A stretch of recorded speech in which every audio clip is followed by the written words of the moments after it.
Hello team and welcome to another ATP Geopolitics video with myself, Jonathan MS. This is Ukraine War News Update, first part thereof for the 12th of January 2023.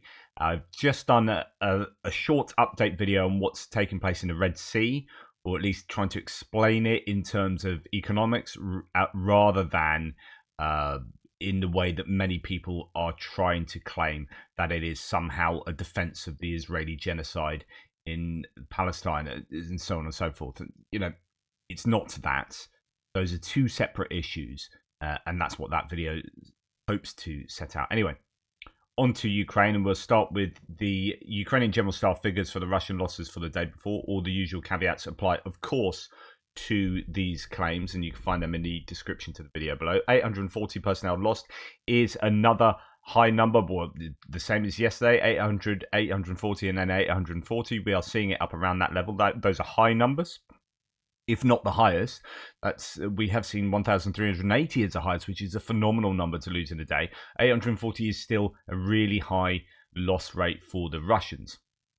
10 tanks, not as high as it has been, but still a significant loss. 16 APVs, 11 artillery systems dropping back down, but all of these together on a consistent basis, I think equate to an unsustainable loss for the Russians.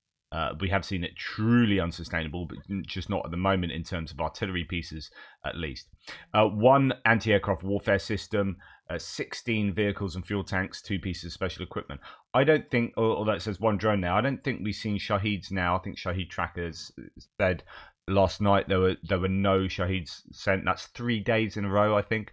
And again, it goes back to if the Russians could, they would. They aren't, so they can't. I would interpret it in that way. So I don't think the Russians have the cruise missiles and Shaheeds to be able to fire on a consistent basis. So you see these spikes as they get them in, prepare them, fire them. Have to wait for them to be produced or procured, get them in, prepare them, fire them. Wait, get them in. So that's how it works, rather than having huge stockpiles where they can continually fire missiles and Shaheeds. Okay, going on to what Andrew Perpetua says as he surveys the social media platforms to try and get a sense of what has been destroyed on a daily basis. And as you can see, this is a very good day for the Ukrainians, where this is, I don't know, probably a 7-to-1 ratio, something like that, probably 6-7-to-1. Loss ratio of Russians to Ukrainian losses. The Ukrainians have lost a couple of bits of artillery, M777 in there. The Russians have lost a couple of surveillance and comm pieces. Another engineering vehicle. In fact, they've been losing quite a few engineering vehicles lately, and I think Andrew Perpetua is commenting on that in one of his recent live streams. They've lost a number of Brem engineering vehicles, which I think is a bit of an issue for them. It means you can't get damaged bits of kit off the battlefield to fix them up or capture bits of kit, so on and so forth. It just really hurts your ability to regenerate lost equipment. So we have an APC in there and a boat and a couple of bits of artillery, a tank, a number of pieces of IFVs, the BMP3s and BMP1s, and not mainly, but a lot of trucks and civilian vehicles thrown in as well. So a bit of a spread over everything, just equating to the Russians losing an awful lot more than the Ukrainians, and that therefore being to the advantage of the Ukrainians. If they keep that kind of ratio going, then you will prevail in the war, because Russia cannot keep losing like 7-to-1, 6-7-to-1 pieces of kit to the Ukrainian pieces lost. So yeah, this was an interesting claim yesterday from Zelensky himself. So 12 planes and 26 helicopters were destroyed by the Ukrainian air defense in a day with the means provided by partners. This was announced by Volodymyr Zelensky in a meeting with representatives of the Baltic mass media. I have no idea what that refers to and whether how true that is. It could be the day that the ATACMS did their thing, and there was no really official word on how many pieces of kit were destroyed. You had OSINT doing their thing and saying, well, we've seen 14 here and whatever. but I don't know that the Ukrainians officially said how much stuff was taken out. Is he talking about that? Were there other strikes that we don't know about that took place on that same day with ATACMS again? I mean, you heard about the strike on Luhansk and Berdyansk airfields, but were there other places?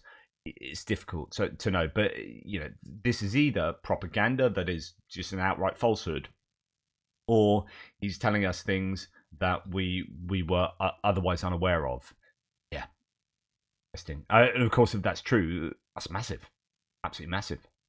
Right, Moscow hordes keep surrendering in the south, says PS01. Russians transferred troops from the south to Kherson and to Kupiansk and Bakhmut area. What's left hardly handles their front lines. I wouldn't go so far as to say that or agree with that. The idea is that they are, reinforcing the Dnipro River area and the Kupiansk and Bakhmut areas with troops from the southern front line in Zaporizhia, where things have quietened down. But there are indeed still, I saw some announcements from, remember where, that the Ukrainians have repelled a number of attacks in the south over the last 24 hours. So I don't know that it means that I don't know how true this is and whether it's anecdotal. I do think the Russians are losing a number of troops to POWs. I've seen a slight uptick in footage over the last 3 or 4 days that might indicate they are losing a few troops that way. I don't know that they are particularly weak on the southern front line. I think that might be quite hopeful thinking here from PS01. I referenced this in my frontline video yesterday. I actually had it lined up to show you here today. Just an assault group in the Kharkiv direction being transported on tanks that got hit by cluster munitions. After dismounting, chaos ensued as the group dispersed. Some got wounded and no one could understand where they were. Successful stop of a Russian attack before it reached Ukrainian positions. This is a 7.5 minute video that's really interesting. It gives you a valuable insight into the fog of war, the chaos of war, the terror of cluster munitions, actually, you get from this video. I can't really show you much of it other than the early bit of him driving on a tank through the forest, one presumes somewhere near Sinkivka maybe, driving in a convoy at the crack of dawn, it looks like, and then cluster munitions hit. Everyone jumps off the vehicles and runs into the forest.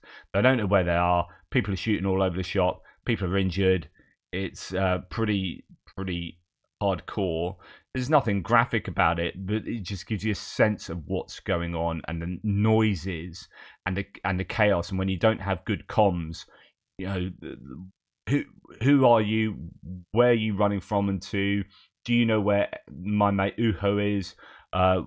I've heard he's injured, blah, blah, blah. Who's shooting? Who are they firing at? Because it sounds like the Russians are just firing into the distance with small arms fire. Nothing and anything. Like, I don't know that Ukraine is particularly close by, but they are hitting them with cluster munitions. It's just a really, really valuable insight into what kind of goes on in some of these maneuvers or some of these events. Right. Talking about losses, I haven't got too much really to show you in this category. Chechnya, headquarters of the Russian 70th Motorized Rifle Regiment, burned. I mean, goodness. Chechnya is a funny old place because it has had, two wars there. And Ramzan Kadyrov, his father, fought for the other side. And then he kind of switched it because money, I guess. And now Kadyrov is leading Chechnya and supporting Russia, but there's got to be a number of Chechnyans, civilians, people on the ground there who hate Russia. Surely there have to be many, and I'm just waiting for an opportunity for this warlord to cease to exist. And here we can see a headquarters burning down. You'd assume that is some kind of sabotage rather than careless smoker. Anyway, moving to distance munitions strikes and so on and so forth. As you can see, not a lot to report because there's not been a lot of activity. On the night of January 11th, an unknown drone flew 400 kilometers over Russia and crashed into an aircraft repair plant in Voronezhskaya Narodnaya in Borisoglepsk. The company repairs military equipment for the Ministry of Defense of the Russian Federation. Unfortunately, the plant did not burn down next time. These things, even if there aren't huge amounts of losses or there isn't a huge amount of damage done to the targets, what it says is that we can hit this area. We are upscaling our drone production to the point where, and there's more to say about that with regard to what the UK has done today. Really good news from the UK. But I'll talk about it in the next video. You can see an explosion in the background there. What this says is we can hit this base or this repair facility, and you now need to think about how you defend it. So do they then go and get valuable air defense assets, which we know have been degraded? We know that Crimea is struggling for air defense capability. Well, if you're going to then be the Russian army thinking, right, where do we have to most defend? Where do we defend? Put our best air defense networks? Well, obviously it's going to be Moscow, but then outside and St. Petersburg, outside of that, it's going to be right. You're having to make these dilemma decisions. Well, do we defend Crimea or do we defend this repair facility out in the sticks? Okay, Crimea really is going to be our number one objective, and the Ukrainians go, okay, fair enough. We'll just go and hit this place because now we know we can. When we build enough drones. Like I said over the last couple of days, with this ramping up of drone production and with many international entities allied to Ukraine going, yeah, we need to be working on drone production and drone procurement on behalf of Ukraine, for Ukraine. In light of that, you are going to start seeing big wave attacks into Russia. And we've just had an announcement yesterday from Rinkovitz in Latvia saying that actually they support, I think it was Latvia, we support, said Latvia, the use of Western weapons into Russia to hit military targets. Well, wouldn't it be interesting if you start getting weapons that come through Latvia from the West? Like, yeah, we're not happy with using, for example, I'm going to use an example, we're not happy with Storm Shadows or ATACMS being used in Ukraine to hit Russian targets inside the territory of Russia, and then you can somehow procure those same weapons through Latvia, and Latvia saying, yeah, we're cool with it, and then suddenly you can use, well, I don't know whether that kind of thing will happen eventually, but what we would like to see, what I would like to see, is more and more nations saying that, yeah, it's fine to hit targets like this with weapons provided by the West. Okay, explosions reported in Belgorod. Again, this Belgorod is being repeatedly hit by the Ukrainians. One presumes and hopes that they are military targets being hit consistently, or at least aimed for. And then unexplained reports of explosions in occupied Mariupol first thing this morning. Blasts rocked the Livobrezhny district in the northeastern suburbs, but were heard throughout the city and the port city, according to locals. So, yeah, Mariupol being struck as well. Now we're moving on to other bits and pieces. So, otherwise, a fairly quiet night for the Russians in attacking Ukraine and for the Ukrainians attacking Russia as well. I mean, a few reports, but not too much else. Right. I've been reporting on this for a number of days now, and it doesn't seem to be relenting. So, power outage schedules in Moscow. So they are now informing about scheduled planned power outages. Dear residents of Moscow and the Moscow region, in connection with carrying out preventative and repair work aimed at improving the quality and reliability of service provision, we're going to, we're informing you of planned power outages. So they are trying to do something about the lack of electricity and heating and so on and so forth that is causing many civilians around Russia are real issues. So here we have the central heating pipe laid down in 1974 being ruptured and flooded in Novosibirsk. This is, remember, the third biggest city in Russia. Multiple districts without heating or hot water in minus 25 degree nighttime temperatures. I mean, this is huge. Now, although that's kind of steam, you can see that is all I presume that that's flooding as well. So all the water, this is steam coming off the water that is flooding down here. So yeah, huge problem for that Russian neighborhood. Russia in Kminki, just 10 miles or 16 kilometers from the Kremlin. 215 apartment buildings, 8 schools, 17 kindergartens, 4 clinics, and a hospital are without heating or hot water in freezing temperatures. And that's been for the case for a week. I mean, it's absolutely huge. And when you have these, as we see in Ukraine and Russia, these centralized heating systems as the best way to provide heating for either whole areas or apartment blocks, then if they go wrong, then that's affecting an awful lot of people. British intelligence even saying yesterday Ukraine is currently experiencing a cold snap with temperatures struggling to rise above freezing over the next week, leading to lower ground temperatures. As the ground freezes, the conditions for cross-country movement will certainly improve throughout January and into February before thawing in March. The thaw will lead to a corresponding deterioration in conditions for cross-country movement. So in terms of the military maneuvers, as the ground hardens when it's this cold, it's actually easier to move. Although it's snowy and icy and horrible in that respect, actually for movement it's easier. Coupled with the freezing temperatures is an increase in snow cover throughout Ukraine. Snow depth is likely to be a limiting factor for maneuverability. So on the other hand, you can move more easily because the ground is frozen, but then you're having to deal with snow drifts and deep snow. The worsening conditions will be compounded by shortened daylight hours, making operation conditions difficult for both sides. You'll have to rely on cold weather and night vision equipment to operate. Anyway, Janky. Oh, actually, what I want to do is look at something else that Janky have said earlier today. Let's go back to it was him. Yeah, here we are. This I thought was quite interesting. Does God hate Russia? Point here is talking about the cold snap. I mean, this is a real challenge for the Russians. I mean, long has been, right? You can go back to Napoleonic times to see how much of an issue climate is, the weather is in Russia, and trying to attack Russia militarily has caused issues for Napoleon as much as it has for Hitler in the Second World War. Anyway, just for living, this is for the Russians. This is a massive challenge. And the present weather at the moment is not doing them any favors and is causing all sorts of problems, exacerbated by the fact that the central government has been kleptocratically stealing money from civilians effectively to enable Putin to become the richest human being on earth. Meanwhile, heating systems and infrastructure, energy infrastructure around Russia is not funded adequately.